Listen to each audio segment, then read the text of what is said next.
Muy buena tarde, mi nombre es Ana Carmen Segura Becerra. Actualmente curso el doctorado en educación en la Universidad IEXPRO y el día de hoy quiero compartir un poco sobre la reforma educativa en México. Vamos a hacer un análisis sobre los cambios que ha venido sufriendo nuestra educación en los últimos años y nos vamos a enfocar principalmente en las reformas educativas de 2011, 2017 y 2022. Los cambios significativos de la reforma educativa nos llevan a reflexionar la siguiente pregunta. ¿Qué es la reforma educativa? ¿Es un modelo educativo? ¿Es una política educativa o un paradigma humanista?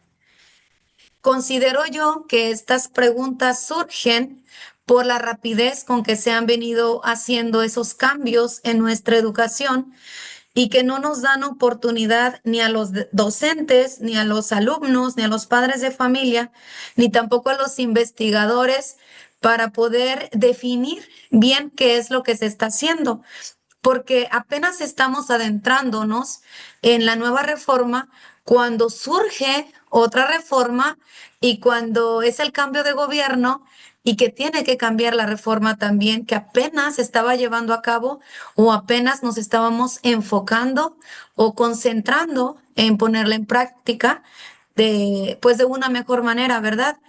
Creo yo que la educación siempre está en transformación y es bueno, pero es bueno cuando lo vemos desde la manera en buscar el bienestar para nuestros estudiantes, buscar el bienestar de los docentes y buscar el bienestar de nuestra comunidad, no solamente concentrarnos en intereses políticos. Y es por ello que diferentes autores la pueden definir de diferente manera, como un modelo, como una política o también como un paradigma humanista. ¿Qué cambios ha tenido nuestra reforma educativa en México con respecto a la educación? Pues bien, los programas de estudio han cambiado, los campos de formación han cambiado, se han incluido nuevos términos, nuevos conceptos y también, pues, han quitado de nuestro vocabulario también ciertos términos que ya no son útiles o que consideran que no son buenos para el aprendizaje de nuestros alumnos. Y uno de esos términos es el de maestro. Ya hoy en día se nos conoce a los docentes como docente facilitador, pero ya no se conoce como maestro.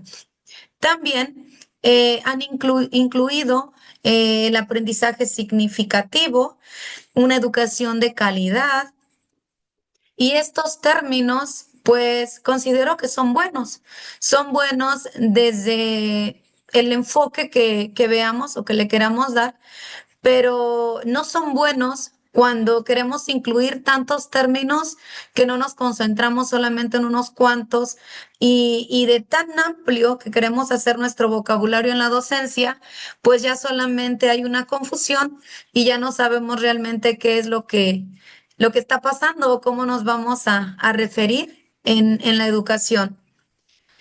Me voy a enfocar principalmente en la reforma de 2011, conocida también como la RIER.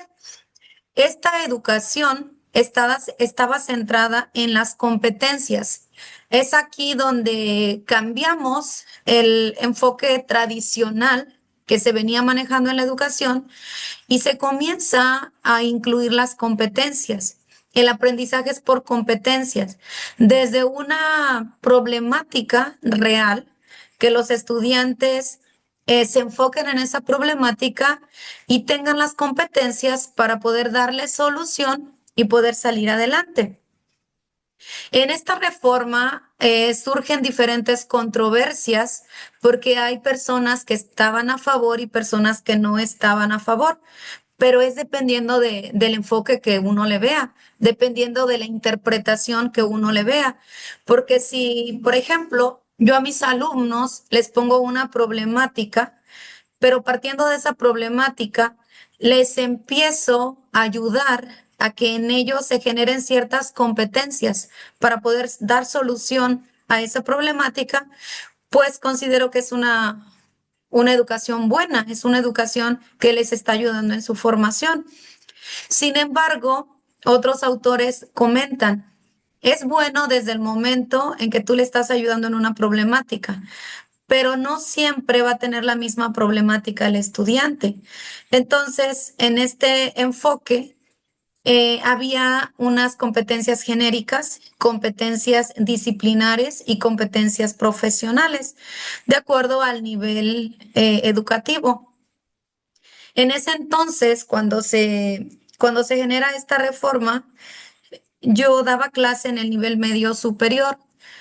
Y era bueno la manera en que los muchachos respondían a este enfoque, pero resulta que cuando apenas tú te estás familiarizando y te estás empapando de lo que son las competencias, entonces ahora surge la reforma de 2017.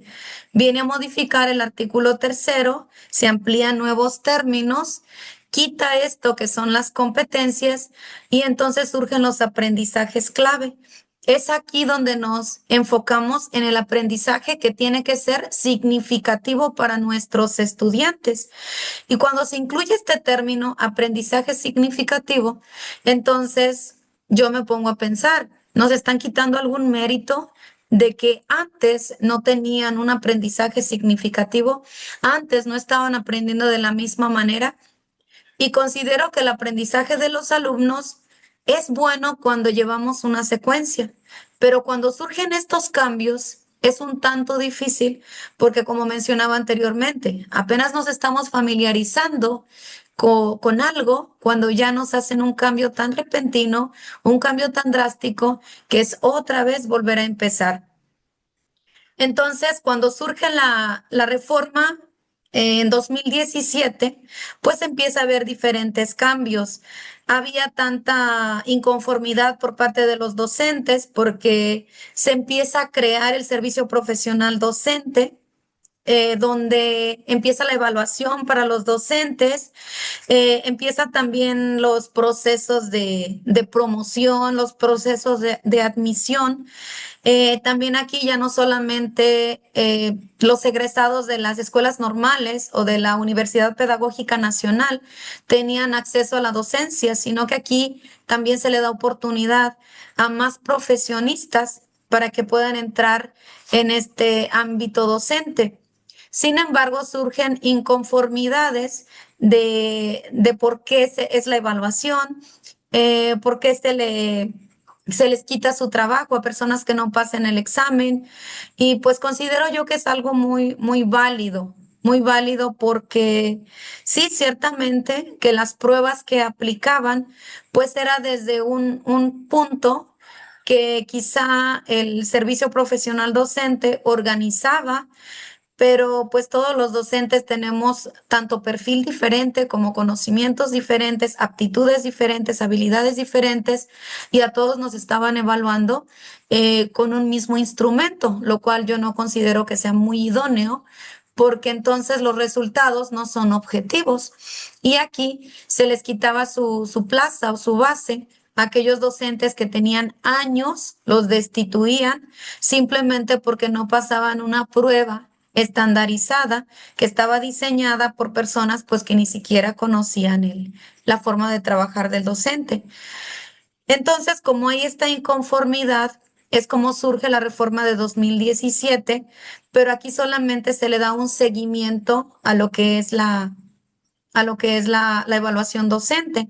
Se crea la UCICAM, que sigue encargándose de los procesos de admisión y de promoción en la docencia, y sin embargo también cambia lo que es pues la forma de enseñar y la forma de aprender, la forma de trabajar en el aula de clase.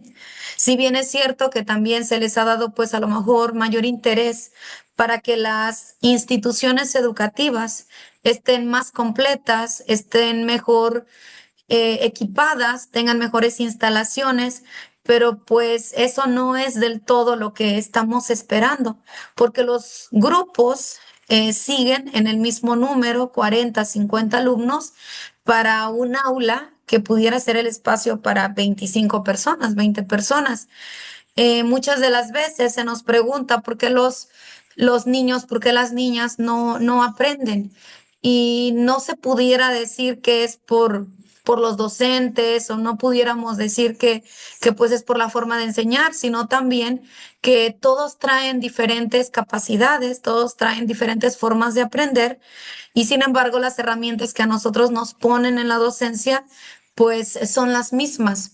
Si bien el docente tiene que buscar las formas de enseñar, pero con los grupos, como están de tan grandes, pues es difícil destinarles un tiempo, pudiera decirse, de calidad a cada uno o más personalizado, porque entonces se te va el momento y ya no es posible que enseñes lo que tú querías enseñar o que los alumnos aprendan lo que tú querías que aprendieran o el propósito que tenía la clase.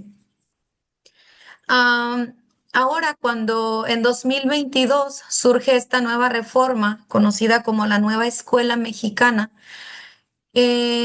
parecía muy interesante y ciertamente es muy interesante, pero muchas de las cosas siguen igual, se siguen manejando igual, lo que es pues el mismo número de alumnos en un grupo, las instalaciones son las mismas, el equipo que tenemos es el mismo y la forma de trabajar que nos proponen es muy diferente. Ahora que empezamos a trabajar con esta reforma, que es por proyectos, los proyectos son muy interesantes, los proyectos son muy buenos, pero tienen que partir desde el conocimiento que traen nuestros niños. Y muchas de las veces nuestros niños no traen los conocimientos que nosotros esperábamos que trajeran al grado que estamos impartiendo. Un ejemplo, yo imparto la materia de inglés y cuando les doy clase a niños de primer grado de secundaria, que ya son preadolescentes o adolescentes, se espera que el perfil de egreso de primaria me traiga pues unos conocimientos previos para yo poder enseñar en secundaria. Y cuando yo aplico mi examen de diagnóstico, resulta que los niños no han llevado inglés ni en preescolar ni en su educación primaria. Entonces ahí surge la primera problemática. ¿Cómo voy a comenzar yo un proyecto en inglés cuando los niños no conocen siquiera las bases de esta lengua?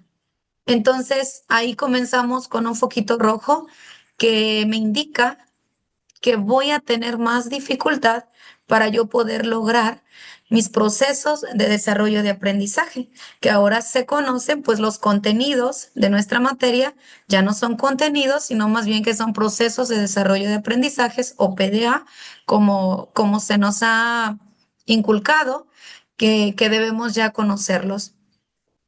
Entonces, esta nueva escuela mexicana trae buenas propuestas, pero es un tanto complicado porque al igual que la tecnología, muchas de las veces los políticos o nuestro gobierno lanza, digamos, como al aire esta reforma, la cual se tiene que aplicar en todo el país, pero no vemos el contexto de las diferentes escuelas y no los estamos adecuando a las diferentes necesidades de nuestros niños, niñas y adolescentes. Otro ejemplo está en los libros de texto. Los libros de texto vienen diseñados iguales para todo el país y se nos olvida de que algunos niños, niñas, adolescentes sí han llevado la materia de inglés, otros niños no han llevado la materia de inglés, otros niños aprenden con diferentes estilos de aprendizaje y se nos olvida, no consideramos eso. Esa tarea se la dejamos al maestro para que él diseñe sus clases con la temática que viene en ese libro de conceptos o con el contenido que viene ahí. Le dejamos esa tarea al docente y está bien, es a lo mejor un trabajo que le toca hacer al docente, pero considero yo que si una reforma se está imponiendo, pues debe comenzar desde ver el contexto de cada escuela, de cada comunidad. y de acuerdo a sus necesidades, de acuerdo a su realidad, entonces sí, diseñar sus propios libros, diseñar sus contenidos, diseñar sus procesos de desarrollo de aprendizaje para que entonces no tengan todos un solo perfil de egreso, sino más bien que el perfil de egreso va a ser de acuerdo a los avances que tú pudiste llevar a cabo, de acuerdo a lo que tú pudiste enseñar en tu escuela o en tu área de trabajo. Entonces, es un poquito complicado cuando cuando podemos comparar las reformas y a la vez también igualarlas, porque quizá el enfoque es el bienestar de nuestros alumnos, pero cuando vemos la realidad, realmente no es el bienestar de nuestros alumnos o no es mejorar la calidad en la educación, porque de diferente ámbito donde lo veamos, realmente nunca llegamos a ese propósito. Cuando surge otro cambio y otro cambio, otro cambio, entonces nos podemos dar cuenta que más bien hay un interés político o más bien hay un interés económico, pero no hay un interés por la educación. ¿Cuáles son las teorías educativas en que se han basado estas reformas educativas? Ya mencionaba que en la reforma de 2011 se fundamenta en las competencias, ¿sí? Se centra en las competencias. En la reforma de 2017 se empieza a incluir el constructivismo. Es donde les damos más la oportunidad a los niños, niñas y adolescentes que empiecen a construir ellos su propio aprendizaje y empezamos a quitar lo que es el cognitivismo, empezamos a eliminar lo que es lo tradicionalista y empezamos a dejarlos ser, a dejarlos armar y que se empiecen a formar ellos solos, actuando nosotros solamente como sus facilitadores o como, pues ahora sí que les podemos ayudar en que puedan lograr el objetivo de su aprendizaje. ¿Qué es la NEM? La nueva escuela mexicana. Pues ya lo mencionaba anteriormente, es la reforma que se ha incluido ahora en 2022 y que es con la que estamos trabajando actualmente. En esta nueva reforma estamos utilizando los ejes articuladores, estamos utilizando el plan analítico, estamos utilizando los procesos de desarrollo de aprendizaje y se propone que los contenidos que vamos nosotros a enseñar a nuestros alumnos los concentremos en un proyecto, ya sea en un proyecto comunitario, en un proyecto de la escuela, siempre y cuando se resuelvan problemáticas que hay en nuestra comunidad y que nuestros alumnos son conscientes de ello y que se busque una solución. Desde mi perfil, que es inglés, surge la duda porque, por ejemplo, en este ciclo escolar que estamos a punto de terminar, se supone que cuando comenzamos ya deberíamos de tener los libros. Sin embargo, no fue posible, no los tuvimos a nuestro alcance y los libros llegaron al terminar el primer trimestre. Ya cuando nosotros estábamos entregando evaluaciones del primer periodo, es cuando llegaron apenas los libros. Entonces, a nosotros como docentes no se nos da una estrategia o no se nos dice qué hacer mientras llegan esos libros. Entonces, tú tienes que organizar un proyecto, pero basado en lo que tú sabes, en lo que tú conoces, darte una idea, ponerte a trabajar doble o triple en relación con otras asignaturas para que se dé esa interdisciplinariedad que también te pide la nueva escuela mexicana y que también trabajes con la comunidad, lo cual tuvimos que estar trabajando durante el primer periodo sin tener los libros de texto gratuito. Cuando llegan los libros de texto, empiezas a armar ya otro proyecto, pero resulta que el primer proyecto no se pudo terminar por los tiempos, por las suspensiones de clase de días festivos, por actividades que hubo en la escuela, cualquiera pudiera ser la situación, siempre justificable. Entonces, no se cumple el primer proyecto. Tienes tú que comenzar un nuevo proyecto o le tienes que dar continuidad al proyecto que no terminaste. Es un tanto complicado porque entonces pasa el tiempo y sientes tú que no estás avanzando realmente. Y en lo que es la materia de inglés, ¿cómo yo voy a aplicar un proyecto que es completamente en inglés cuando mis niños de primer grado no saben inglés? No tienen las bases del inglés, no conocen el inglés. Entonces sí surgen situaciones que son difíciles y que el maestro tiene que lidiar con ellas, que tiene que aprender a manejar cada situación que se le va presentando, porque entonces el gobierno no viene a darte respuesta de inmediata y no viene a decirte qué es lo que tienes que hacer en un aula con 40 alumnos cuando no tienes libros de texto gratuito y con una reforma educativa que ya está implementada y se supone que tú ya cuentas con las herramientas y tu planeación está basada en los contenidos que la reforma educativa te está planteando. Entonces, sí, sí está difícil, sí está complicado, pero bueno, yo creo que ahí no es donde termina el reto. El reto es ¿hasta cuándo va a durar la nueva escuela mexicana?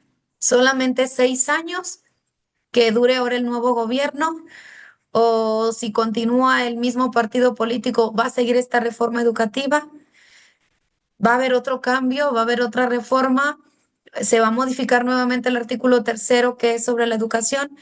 Entonces, es una incertidumbre con la que ya está viviendo el docente, porque ya no tienes una seguridad, ya no tienes una certeza. Apenas estás tú empapándote de los nuevos conceptos cuando ya hacen ese cambio y es donde no es algo muy bueno para nosotros y tampoco para nuestros niños, porque entonces ya no se puede dar el aprendizaje de la misma manera, ni tampoco la enseñanza de la misma manera que nosotros estamos proponiendo. Otra problemática que vemos con la nueva escuela mexicana es que cuando tú vas a la preparatoria, cuando vas a la universidad, te están evaluando con un instrumento que es un examen. No te están evaluando por medio de un proyecto.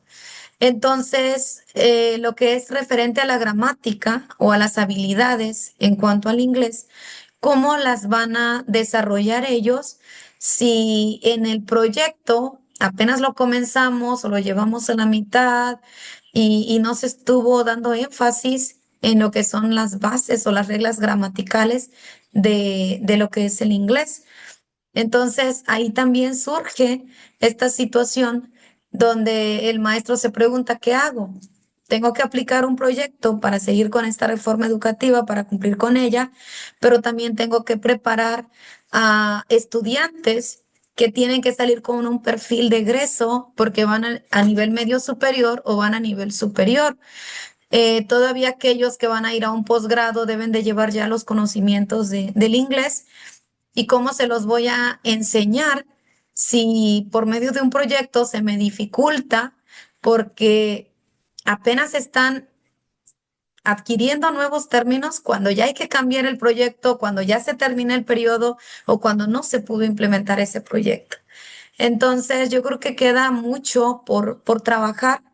Hay mucho que tenemos que hacer todavía y yo espero que pues esta nueva escuela mexicana realmente se vaya evaluando y se busquen estrategias que nos ayuden a mejorar nuestra educación y que realmente sea una educación de calidad. Que las personas que están al tanto de esto o que están, como es nuestro secretario de Educación, que estén realmente valorando qué es bueno, qué no está funcionando, para que con base a ello podamos ir mejorando esta reforma, que no sea un cambio drástico, que no sea porque me interesa políticamente o económicamente es que la voy a reformar, sino más bien que lo voy a hacer por el bienestar de nuestros niños, niñas y adolescentes, de nuestros docentes y también de la comunidad. Entonces, es buena la reforma educativa, es buena siempre y cuando busquemos un bienestar para nuestros estudiantes. No es buena cuando buscamos un bien personal, un bien político, un bien económico. Eh, ¿Qué ha surgido en nuestra educación? Podemos ver beneficios, podemos ver consecuencias. Hay más cosas positivas o más cosas negativas con los cambios que se ha dado en la educación. Pues yo creo que han sido cambios buenos, han sido cambios que nos han ayudado tanto en nuestra persona como en nuestra situación, tanto económica como laboral, ha sido buena, pero no es tan bueno de que los cambios sean así de drásticos. Todo cambio necesita un proceso para que lo asimilemos, para que lo aceptemos, para que lo pongamos en práctica. Y no siempre es solamente cambiar, cambiar y cambiar, porque entonces no evaluamos qué está funcionando y qué no está funcionando. De estas tres reformas educativas, ¿cuál sería la mejor? ¿Cuál sería la más óptima o la más adecuada? No podríamos decir que una es más buena que otra porque ninguna nos han dejado terminar o llevar a un término que digamos funcionó o no funcionó. Siempre a mitad la han eliminado y han incluido una nueva. Entonces, no podemos realmente hacer una evaluación de nuestra reforma, pero sí podemos decir que todos los docentes estamos trabajando para que la educación de nuestros niños, niñas y adolescentes sea una educación de mayor calidad y que no influya tanto lo que es, si es reforma, si es política, si es paradigma, sino más bien que siempre les estemos enseñando con el corazón, enseñando con amor y con afecto, que es lo que realmente necesitan nuestros niños, niñas y adolescentes.